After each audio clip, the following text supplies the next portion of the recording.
الاربعينات دي لما تقولي لها مثلا انت انا عايزه اتجوز، طب مين او ليه او كده، هتلاقيها فاهمه الاجنده متستفه. ده خلاص بيشتغل كذا، وضعه كذا، عمل كذا في حياته، وفي نفس الوقت هتلاقيهم مركزين قوي على حته انه عنده الحته بتاعت انه عنده الانرجي بتاعت الصغيرين، عنده طاقه وعايز عنده يتبسط. طاقه بقى، عايز يخرج، عايز يسافر، عايز يروح، عايز يجي.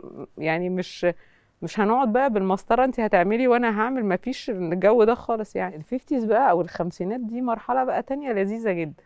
احنا عايزين حد نبقى يعني ايه عايشين في اللذاذه كده، احنا جايين نهزر خالص. يعني احنا داخلين، احنا هنتجوز عشان هنهزر مش هنعمل حاجه تانية. يعني الحياه بقى تبقى ظريفه، لا تقرفني ولا اقرفك. نتكلم، هنبتدي نختلف في وجهات النظر، مش مهم الموضوع خالص كده يعني. فهي كل مرحله، لكن كله على بعضه كده لا.